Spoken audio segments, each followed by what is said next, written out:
potentially, as we've spoken about this morning, it may not be submitted to the extent where the public will understand what is taking place, and therefore we may never know what truly happened.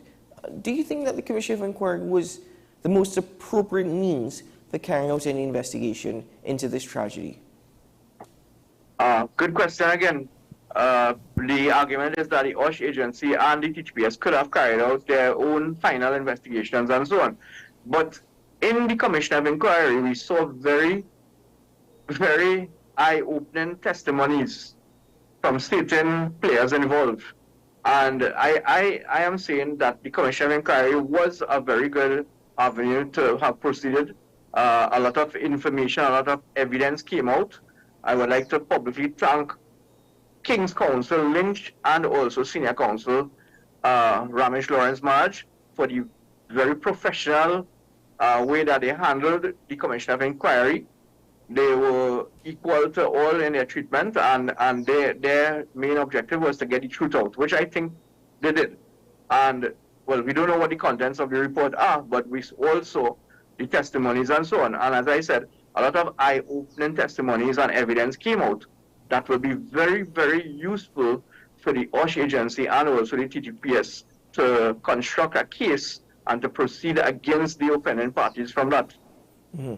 Now, if you can just explain to me that you made a statement in regards to the OSH Agency Act. You referred to fatalities and subsequent charges. Is it specific to what such charges can be?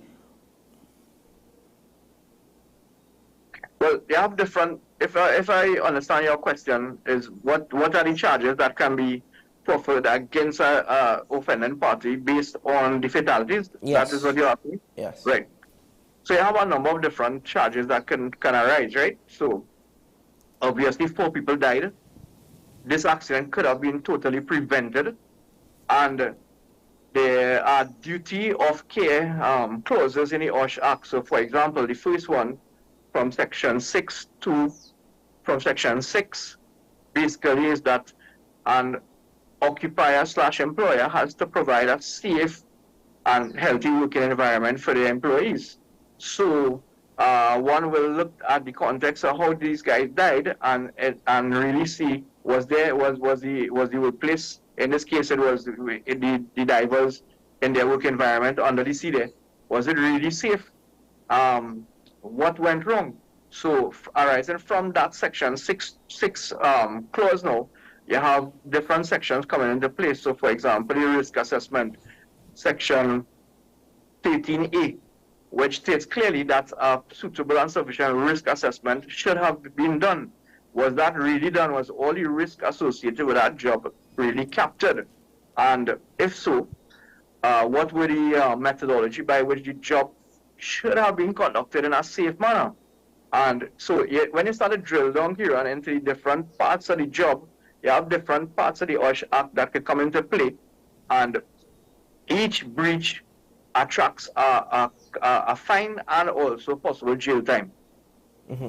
Now, any provisions in the Act which actually states that if that 6-month window were to expire, if that 6-month window were to pass, and there's been no progress in regards to the ability to charge us, are there any provisions in the Act which may allow for an extension of the timeline, or even allow for the OSH agency to take any further action? So I looked through the OSH Act, and the timeline is clearly specified in section 91.2.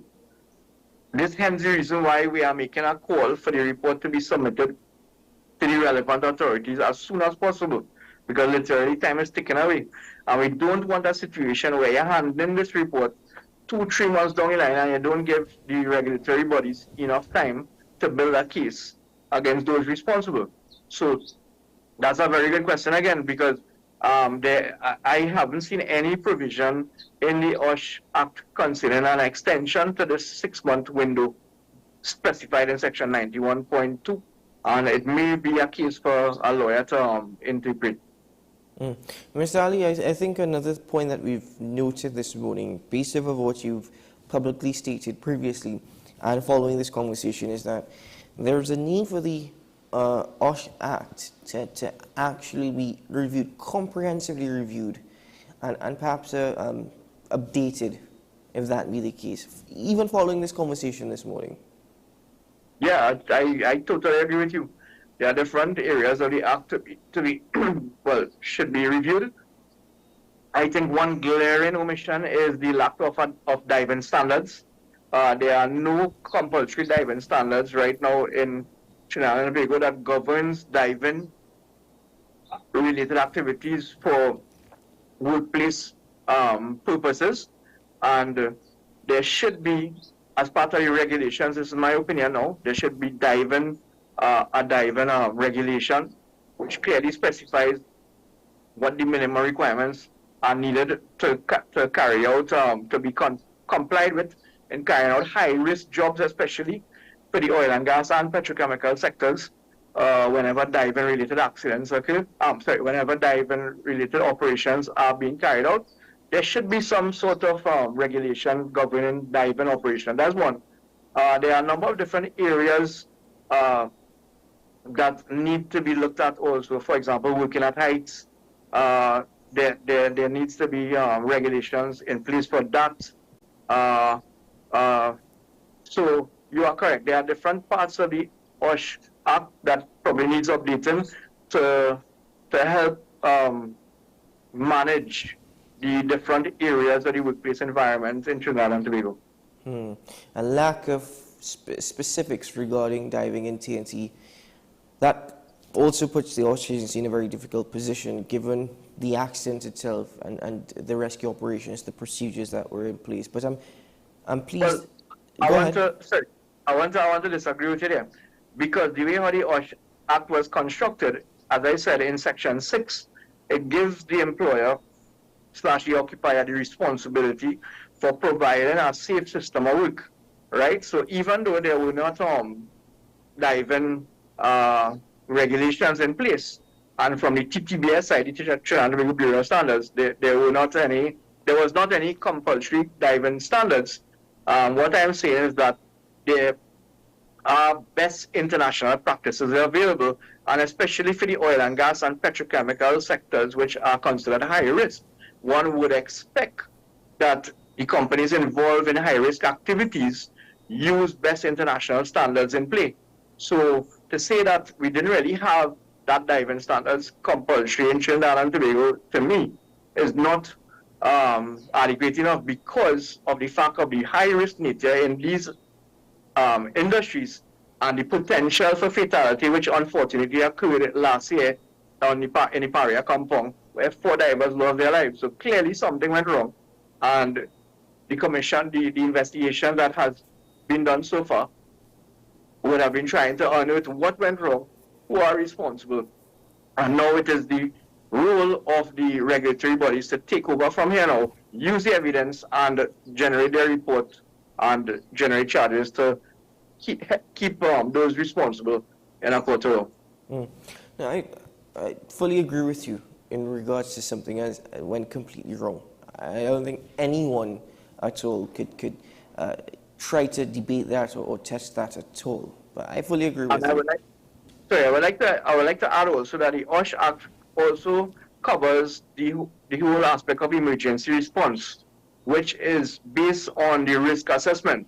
So even the part where the divers were in the pipe and waiting to be rescued, unfortunately, it didn't happen. The OSH Act talks about emergency response, and it is based on the risk assessment. So again, based on the evidence gathered from that Commission of Inquiry report, I think the different authorities have evidence now that they can construct certain cases and proceed with it. Certainly. Well, Mr. Ali, thank you very much for joining me this morning on the program, for expanding and going through even the Act with us this morning, stating what it itself details. So thank you very much for your time, sir. Okay, and I would just like to again say that I am only doing this for justice for the divers. We have families outside there who have lost their son, who have lost their husband, who have lost their fathers. Let us remember the families the horrific way these guys died, justice has to be served. And I am saying, I'm making a clarion call one more time for public accountability and transparency. Lay the report in public, preferably in Parliament, and also send copies to the different agencies so that they can do their part. God bless everybody. Thank you very much, sir. Have a good day. Ladies and gentlemen, we take a break on Air Prime.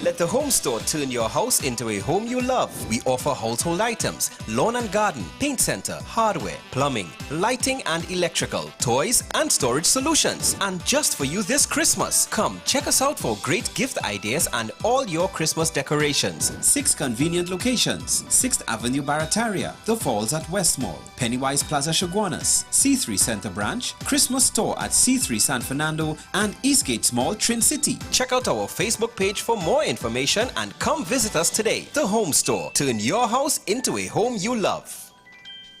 It comes naturally to us. Unstoppable energy. We use it to manifest a future.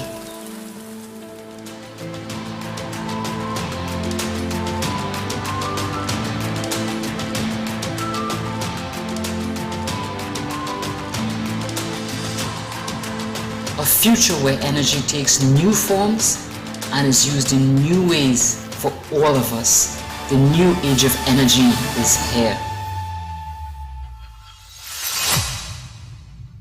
Simon's Musical Supplies Limited. We are the specialist in new and used musical instruments, carrying top brands like Yamaha, Pearl River pianos, vinyl and Sabian cymbals, Remo and Evans drumheads and Fender guitars, just to name a few. Also a wide assortment of music books, pan and accessories. At Simon's, we service what we sell. Trust the leader. Call us now at 625-6412 or visit us at 20 Board Street, Port of Spain.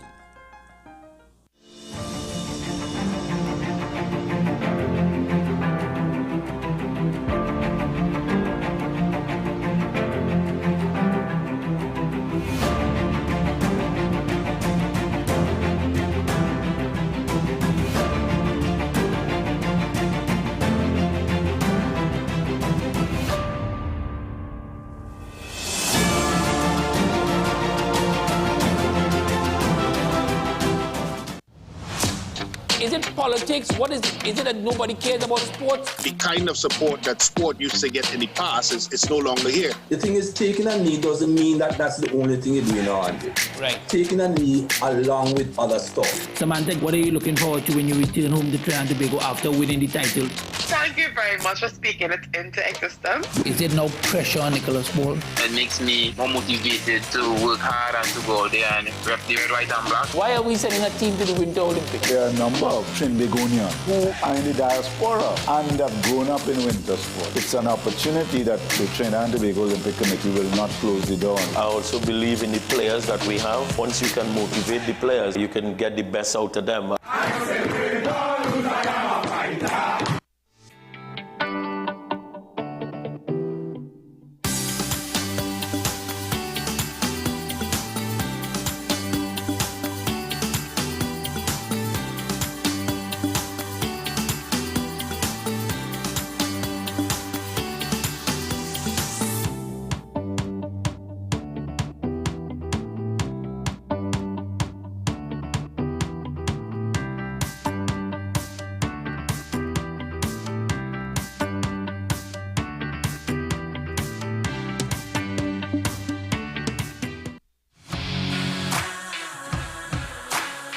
Every day, we communicate through stories.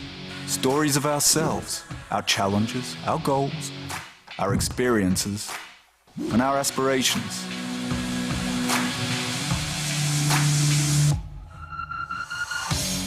Storytelling is an art that we have mastered. WESN Film Studios comprises a collaborative team of experts with extensive industry experience locally, regionally, and internationally.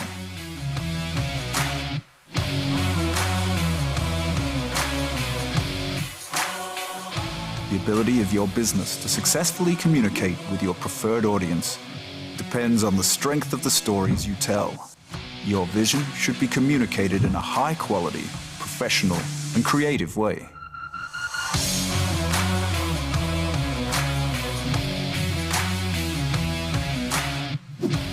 From concept to post-production, advertising to film, multi-camera productions, live events, streaming, and virtual conferencing, we are WESN Film Studio. Let your own unique voice be heard and your vision realized. Call us today at 628-5835 for your next production.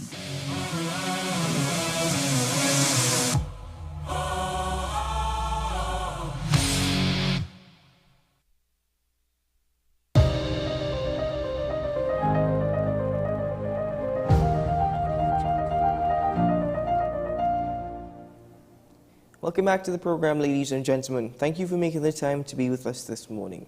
My next conversation focuses on a major problem here in Trinidad and Tobago.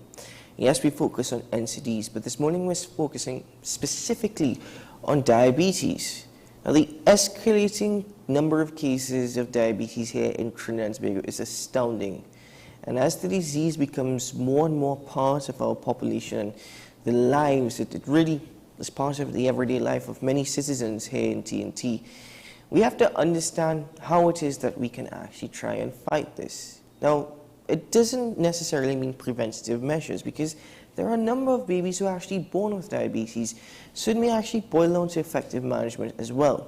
In fact, to share with you some statistics, according to Dr. Melinda Nanku, who is a specialist physician in internal medicine, endocrinology, and diabetes, she says that the International Diabetes Federation in 2021 estimated that 12.7% of our population actually suffers from type 2 diabetes.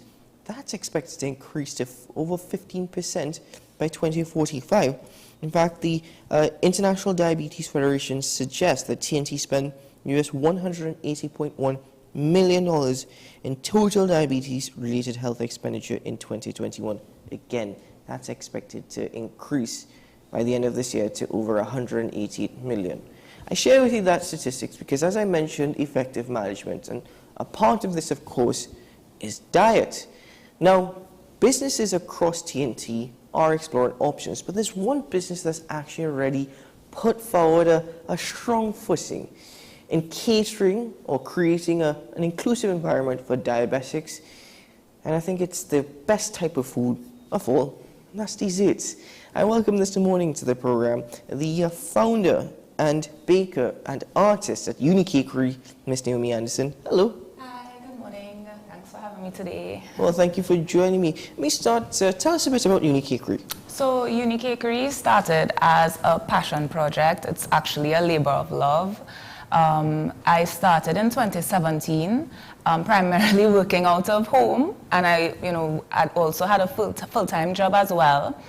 And I found that there was not many businesses that had a unique edge or creative aspect in, primarily cakes and stuff like that. So I wanted to kind of fill that gap a little bit.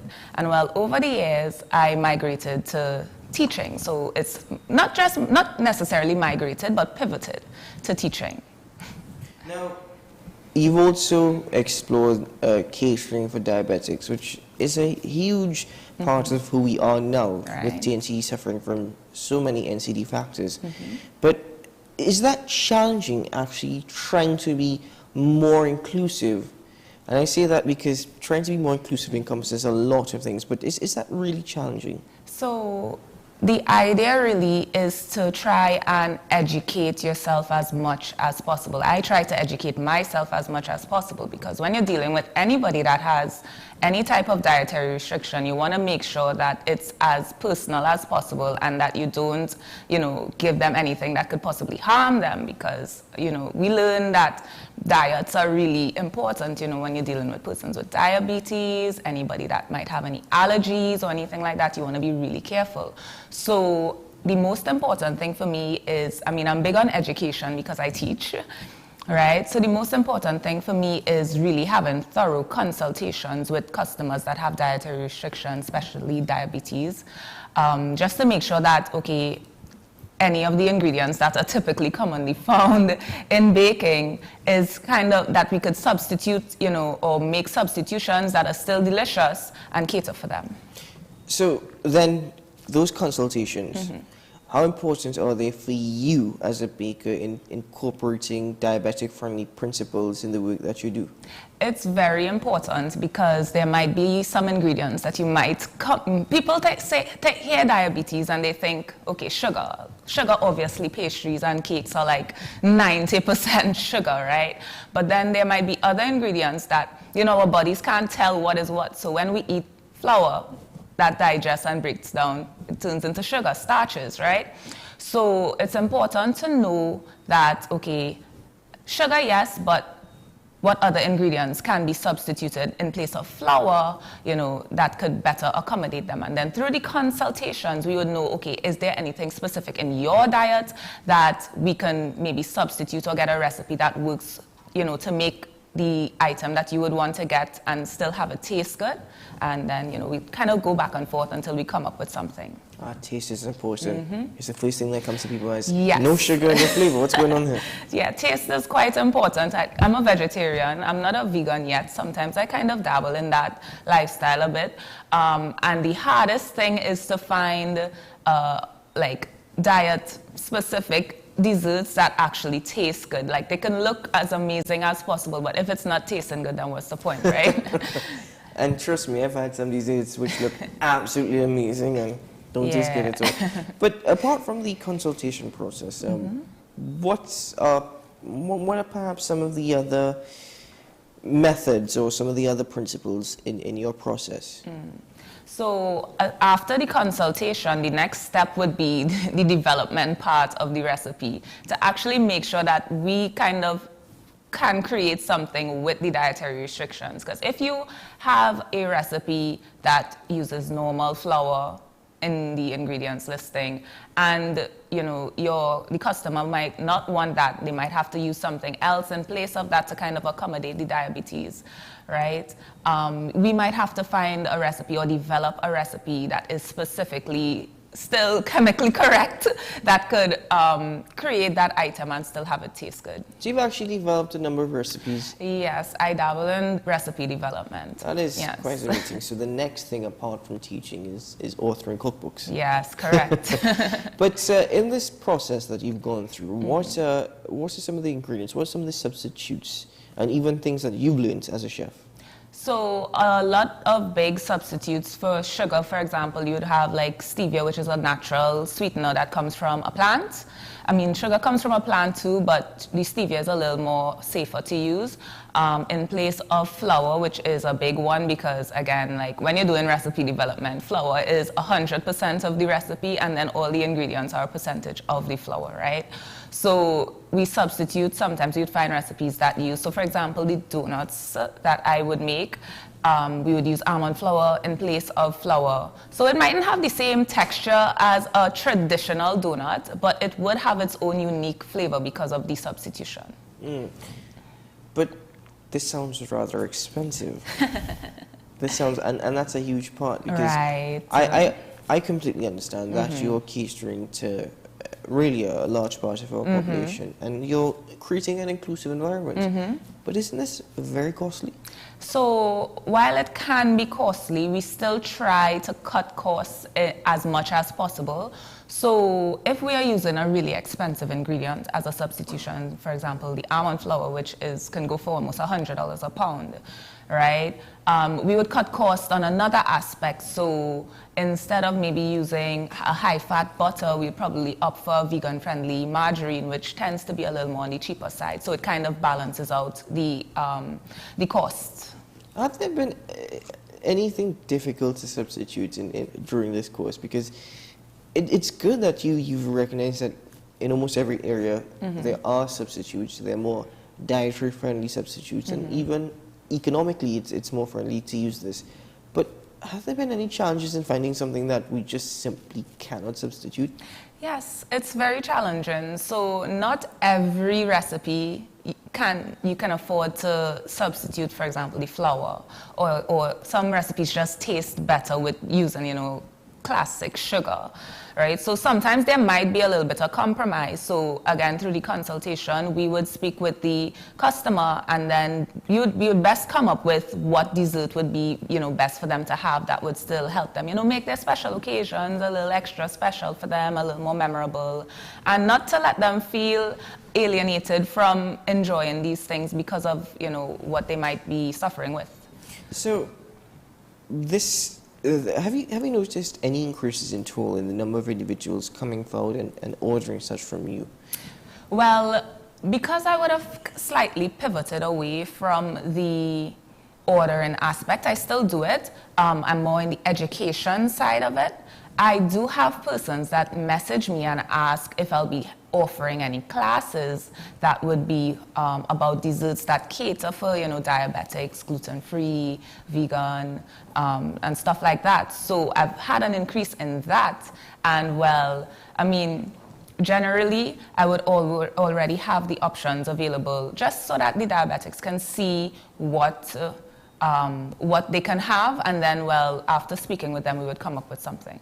Now, does it, as a chef, and you're all about flavor, and you're all about even the artistry that goes behind it, does it ever bother you in any way, in a negative way, that you cannot utilize all the ingredients that you want to utilize? Or is it that, as a chef, this is something that I absolutely love in terms of the challenge? Yeah, so that's the first thing I thought of when you mentioned that. Like, sometimes it can be a little bit daunting, but I like to live in that dangerous zone sometimes. So, you grow by learning and by experiencing different things. So if there's something that I can do that could increase what I could offer to people, I am always open to learning how I could, improve in that aspect. So I totally welcome the challenges, to be honest. Now, you've mentioned that when you were speaking about substitution, you mentioned almond flour.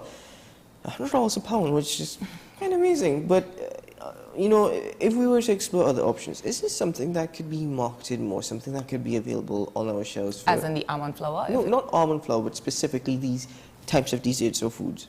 Yeah, definitely. I think most business places would definitely see more diverse clientele coming to them if they probably try to expand on what they offer, especially like it's something that I'm looking into as well. So I would definitely encourage people to, take the leap and try to be more inclusive in what they offer to people. And as part of the courses, well, you teach, as you said, you have seen more and more people coming and wanting to learn this. Yes. For their own self, or for just generally expanding their businesses? A lot of people that come to my classes are people that are aspiring bakers, aspiring pastry chefs, aspiring business owners. So they do it, or sometimes it might be persons who have a family member that might be diabetic and they want to be able to make desserts for that family member.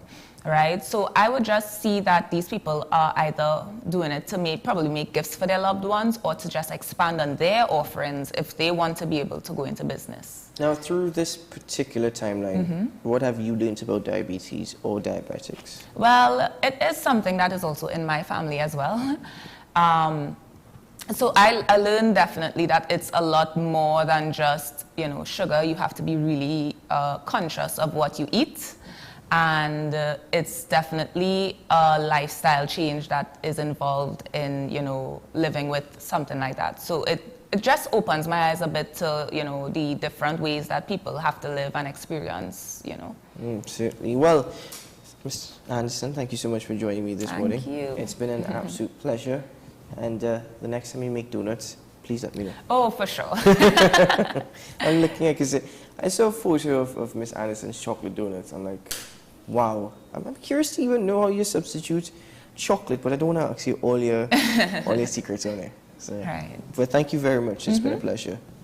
Ladies and gentlemen, let's take a break here on AM Prime, and when we return, the conversations continue.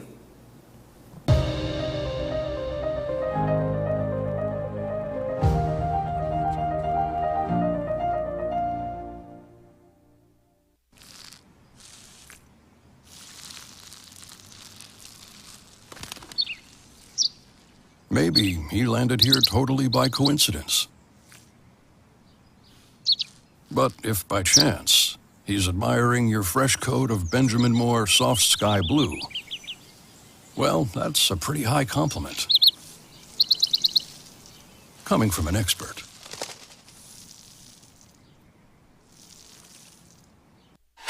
FanZone, your reliable, authentic supplier, has just gotten better. You can now visit our website www.fanzonett.com for your authentic wear and collectibles. The only place where you can use both your Visa debit and credit cards. Visit our website fanzonett.com to make your purchase today. What's the best way to grab the attention of viewers? Please exercise more patience. You have to be kidding me. Doing what we do best. I'll say at the very least it's a conspiracy of laziness against the people. Join me, Keaton Shaw. And me, Sean Michael Small, for Talking Point. Weekdays from 8 a.m. to 9:30 a.m. We go in depth on the trending issues and engage the most controversial newsmakers as we get them to account to the people for their actions. You can't go to the government with nothing. You can't go to cabinet with an empty hand, with a wish. I'm glad that we're having this a sober, mature discussion. In the present situation, I expect a continuation of the chaos. Join us for the discussion, Mondays to Fridays, only on WESN, the content capital.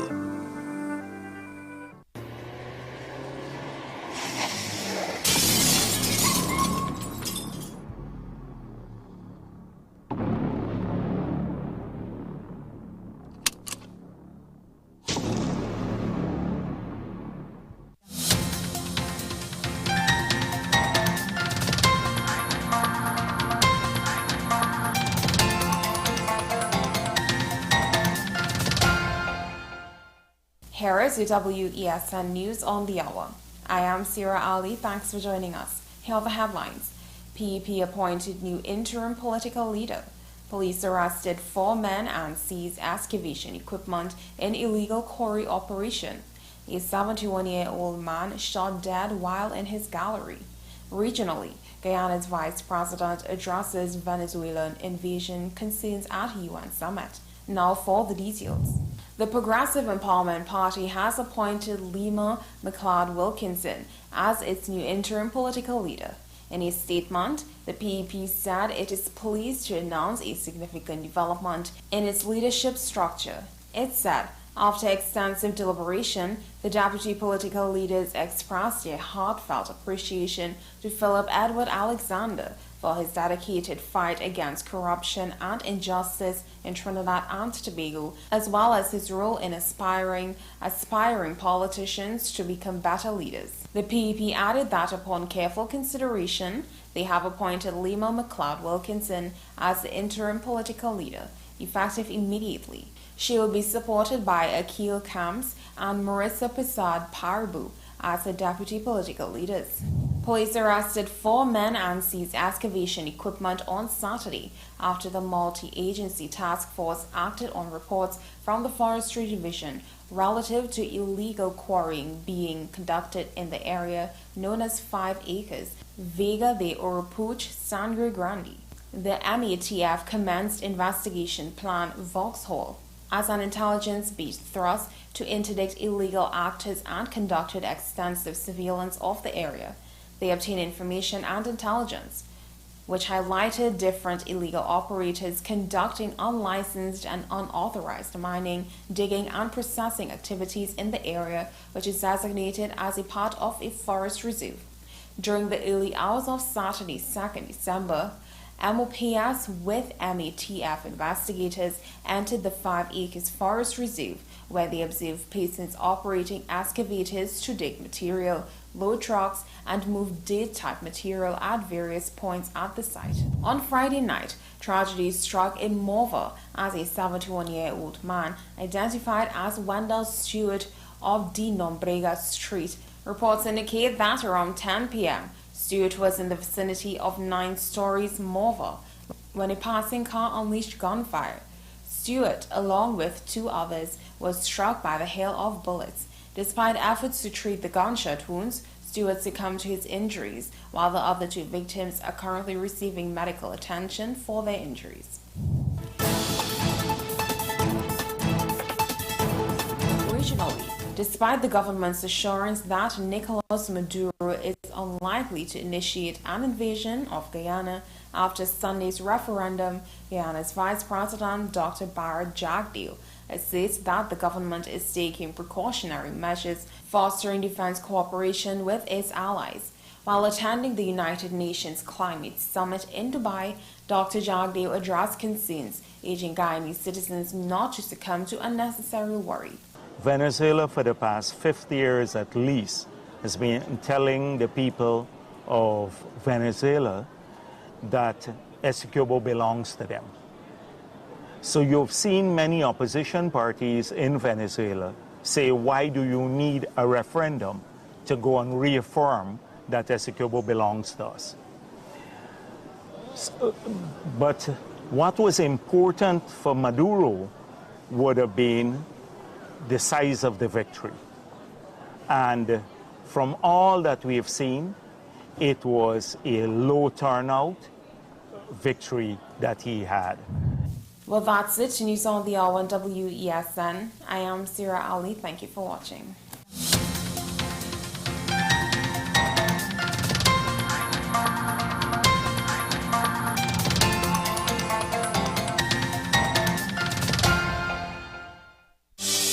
Join me, Dr. Nalini Kokram, on What's Up Doc, where we discuss all your burning questions concerning health.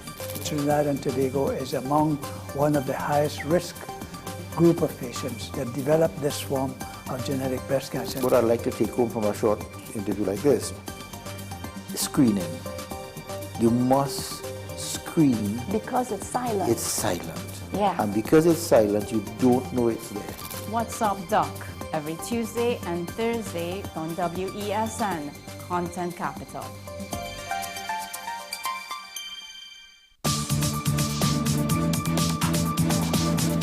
I am Rondell Donowa, attorney at law and host of Strictly Legal on WESN Content Capital. Strictly Legal is a legal program geared towards informing you, the public, of your legal rights, responsibilities, and remedies.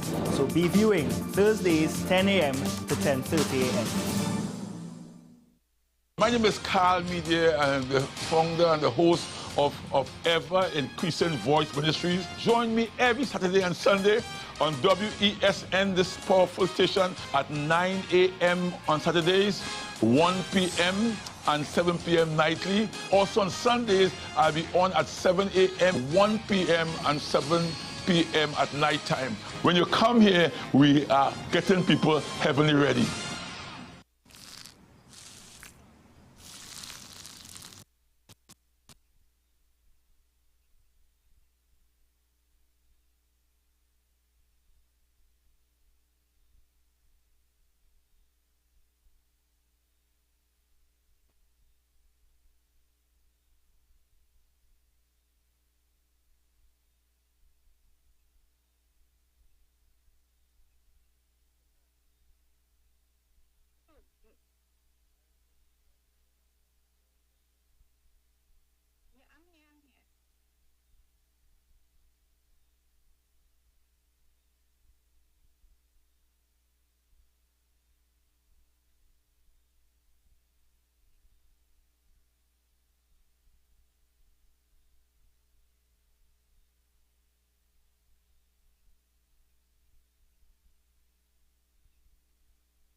Have a content capital Christmas.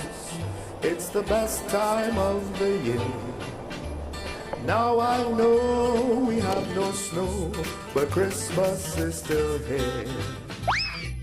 Ho ho, the Christmas shows each week for all to see. Movie classics wait for you and our local content for free.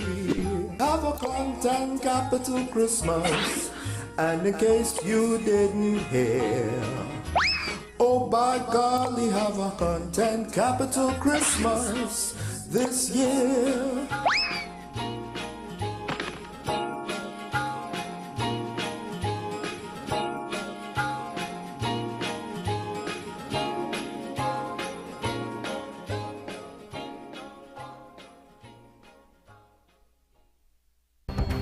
The issue, the continued rise in the price of flour and its impact on the cost of living in Trinidad and Tobago. How should we go about it? I want to ask you, what has been revealed to you about the state of vulnerability in the country because of this exercise and because of what we're going through? Is the government losing the war on the vaccine front? The discussion should revolve around the common good for the greatest number of people in Trinidad and Tobago. How do we inculcate a sense of respect and regard for people who may not be of your own political ilk or persuasion? The communities are now being used by political opportunists. So when the tables are turned, it's the same way.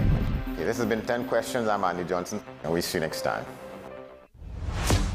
Is it politics? What is it? Is it that nobody cares about sports? The kind of support that sport used to get in the past is no longer here. The thing is, taking a knee doesn't mean that that's the only thing you're doing on it. Right. Taking a knee along with other stuff. Samantha, what are you looking forward to when you return home to Trinidad and Tobago after winning the title?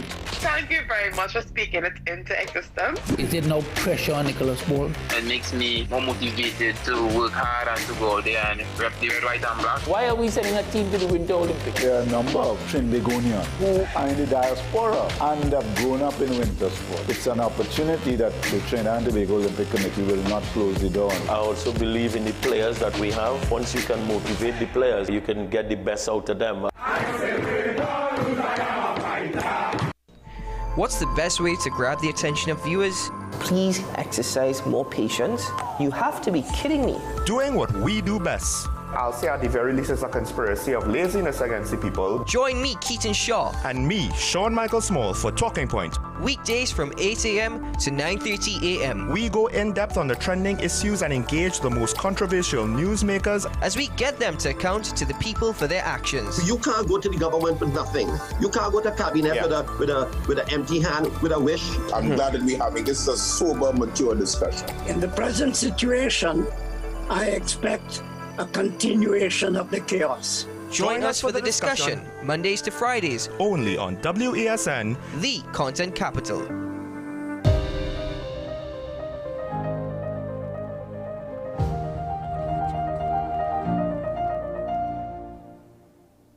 Welcome back to the program, ladies and gentlemen. Thank you for being with us this morning.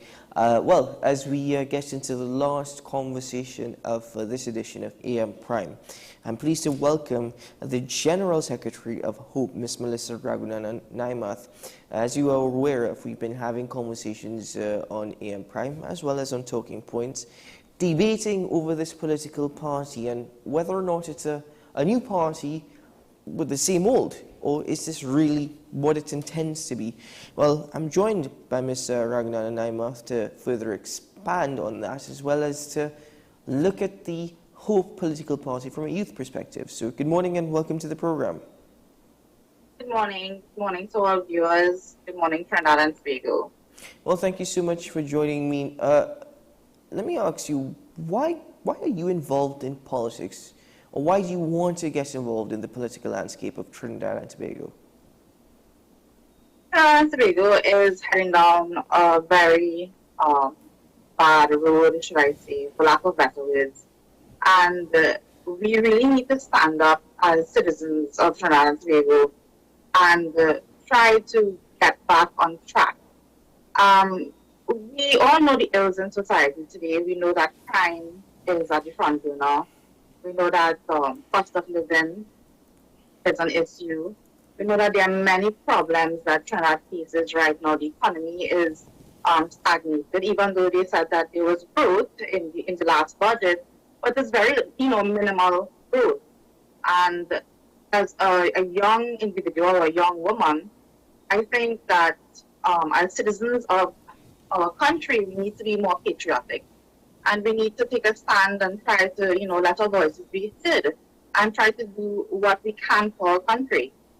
So that's really the underlying reason as to why it is I choose to get into politics. Other than the fact that I do have a humanitarian background, charitable background. I've done charity and charitable groups for the past 13 years. So having a passion and a heart for helping people in society, I saw politics also as a national avenue in which I can help citizens in society. So then, why get involved with Hope? I mean, I've had this debate before. I'm not going to go into that conversation again about a number of old faces within the party and who are the face of the party, but why become actively involved in Hope? Well, I actively chose to get involved with Hope because my philosophy is in line with the party's philosophy. And I would say that because I'm a person that supports real and positive change. And I saw Hope in terms of their policies, their constitution. We all sat down as a leadership team. We drafted our policies, we drafted our constitution, and the things that Hope believes in is the exact same thing that I would believe in. But what are those things? Sorry, what are those things? What is that ideology or philosophy that you speak of? Well, in one sentence, what I can say is that we're offering real change, positive change. And Trinidad and Tobago, we need to get out of, and I'm saying this, but it's the truth. We need to get out of tribal politics. We have a situation in Trinidad and Tobago where, voting and everything that is involved with politics based on race. And we need to speak up as a nation and say, what, we need to get out of tribalism. So I am against tribalism in any form. In terms of our policies, our constitution, I would make reference to, I wouldn't call names, but there are certain parties, new parties that have developed over a period of time, and you'd see that they are now drafting constitutions. And I don't see how a party that has contested, an election could not have a constitution, because those are the guiding principles of the party. So, little things such as this is, why it is with Hope, and I chose Hope. Okay, I understand that. Now, I will come across as a pessimist, but it's not a matter of that. I'm speaking from an experience point of view. Every single party in Trinidad and Tobago that are not part of the two main parties or have deemed themselves to be different from the two parties have always said, we're offering real change. We're going to be real change. Nothing ever comes out of it. So, again, I go back to my question. What makes this party different? How is the ideology, the principles, what are such principles that says it is actually different? It's that change that we've promised and not the change that all these other parties before us have spoken about. Well, first let me start off by saying that Hope in itself, we stand for hope literally. The pillars that, really underpin what Hope is as a party. The H stands for honesty, the O opportunity, E performance, and E empowerment. Now, those pillars are things that I, as a person, individually, I believe that we have seen, other parties, and people have become so disenchanted because, as you, correctly said, parties come, parties go, but we're not seeing that real change. And we, as a political party, we believe that those 4 pillars are so important in guiding us as a party, because we have seen that other parties, they have failed to deliver on honesty. They have failed to deliver rightfully on opportunity, performance, and even empowerment. Because when we look at certain things that, and as I said, I don't want to call names, but if you look at, the present regime or the past regime, we look at all different situations in society, and we see that a lot of things have not changed. And that is because honesty, opportunity, performance, and empowerment is not being implemented in doing things. And those are the 4 things that we think would really make the difference if our leadership were to be guided by those principles. And of course, the second thing that I really want to say is that our party, our leadership itself, is a very solid leadership. We are a very diverse party in terms of age, gender, ethnicity, race. So a lot of times we see that, political parties, they are not also lending to the fact that youths are not being, taught for succession planning. And with hope, you are seeing that even a young individual like myself getting involved and, having a voice in the political sphere of Trinidad and Tobago, which is a plus. Because yes, we do see young people, becoming MPs and doing all those sorts of things. But in terms of the leadership, we are seeing that the party is listening and they're saying, you know what, we want to hear from the youth. We want to be part of succession planning.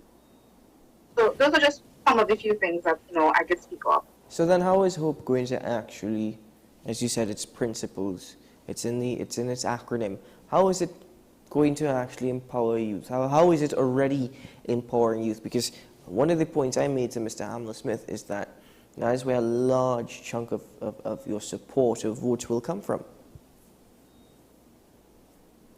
Well, what I should say first to begin with, before we can empower anyone, we have to solve the crime situation. Because the crime situation, crime and corruption at the fundamental, if we cannot solve that, the economy is not going to grow. The economy is going to remain as it is. We're not going to get foreign investors to come into the country because no one wants to come into a country where it is, you get held up, you can get kidnapped, you can get robbed, the list really goes on. And if we cannot solve crime, we cannot empower anyone. We cannot empower the youth, we cannot empower the seniors, we cannot empower anyone of any age. In terms of empowerment, though, we have had a lot of discussion with SMEs, subject matter experts, along the lines of, sports, youth-oriented policies, how are we going to create opportunities. But what I can say is that it's a long list of, our policy document, which is available at hope.tt. It's very long to go into. So what I can say and tell the nation is that Hope is launching on Saturday, which is the 9th of December at 2 p.m. And we plan to stand on our platform there at Paris Beach Hotel and tell the nation some of the things that we have, spoken about and discussed in terms of, getting the youth empowered through different avenues. So in regards to your future here in Trinidad and Tobago, by you joining this party and this movement, you are suggesting that there is a future for TNT. You see your future here in TNT. There is a future for everyone in TNT, but everyone has to do their part. And we all must come together as people and say, what can we do for our country? If people remain unpatriotic, if people choose to not love the country, if people choose to not have little things like respect and love, which we hardly see in society anymore, we're going to move backward as a nation. And a lot of, these things, they don't really exist anymore. Sometimes you might pass just, down the road and you might say, well, good morning to someone, and they will watch you. And what I'm saying is that Trinidad and Tobago, we need to wake up and we need to be better as a people.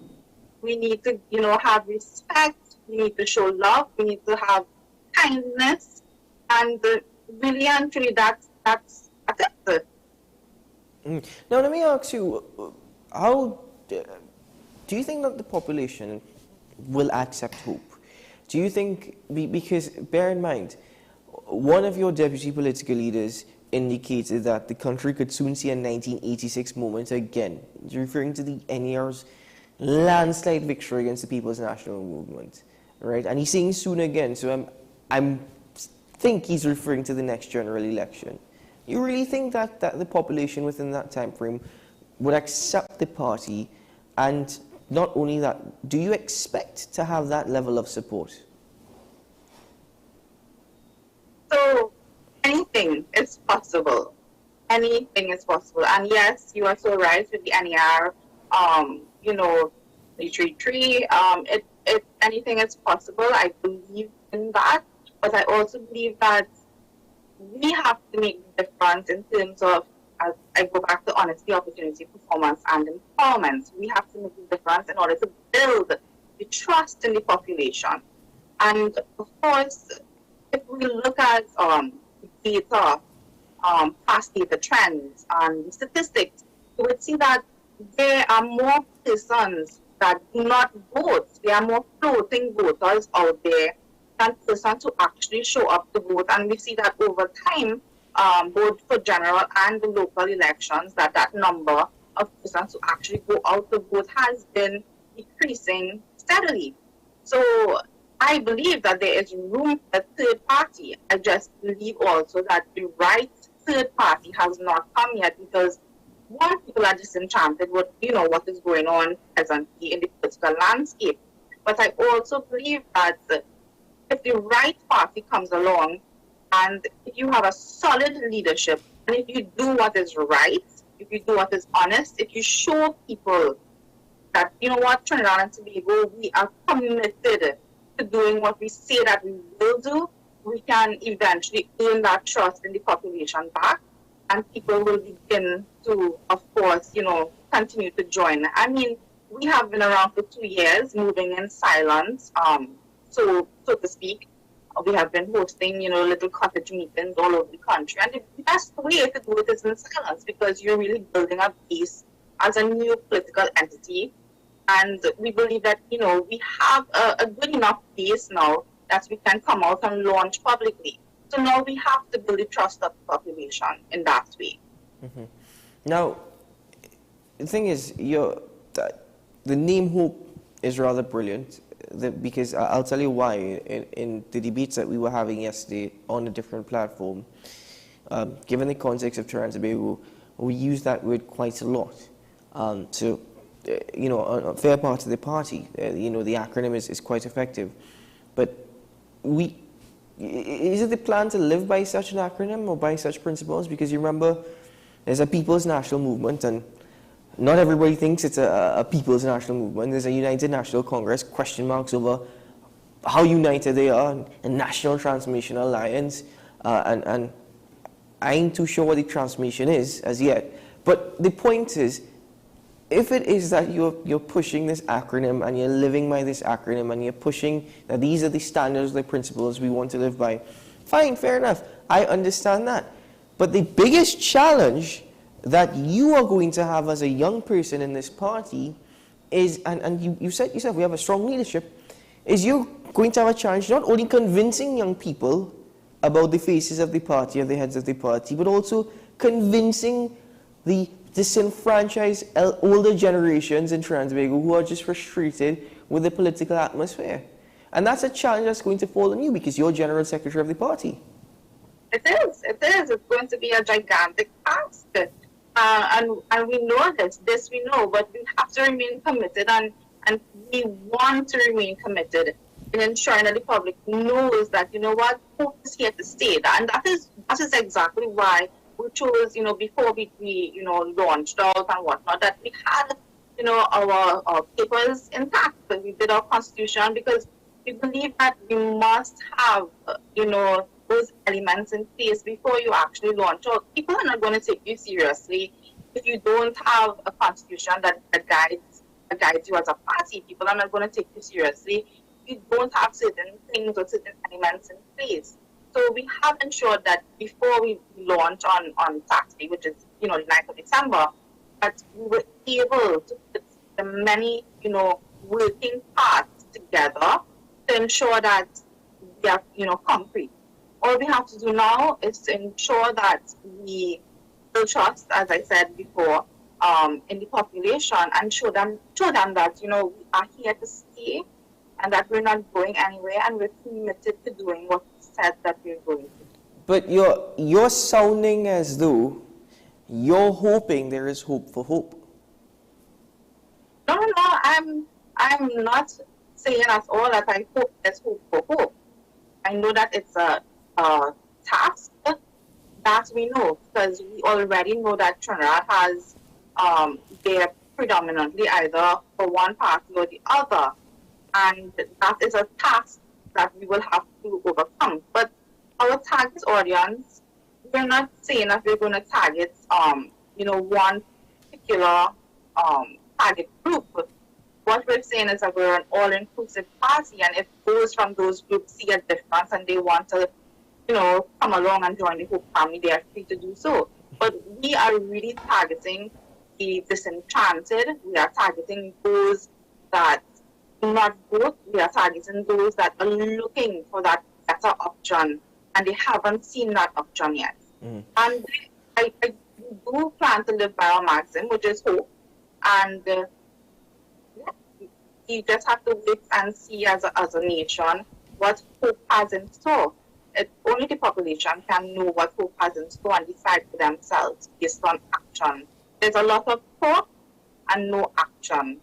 And I want to let the population know that we know the challenges that, Trinidad and Tobago faces, and we have sat down, we've discussed them. We know the challenges, and we do have solutions. So we urge you to either come out at the launch and listen to what we have to say, or if not, Monday or Tuesday after the launch, our entire policy document will be available online at hope.tt. So you can, go for yourselves, read up about it.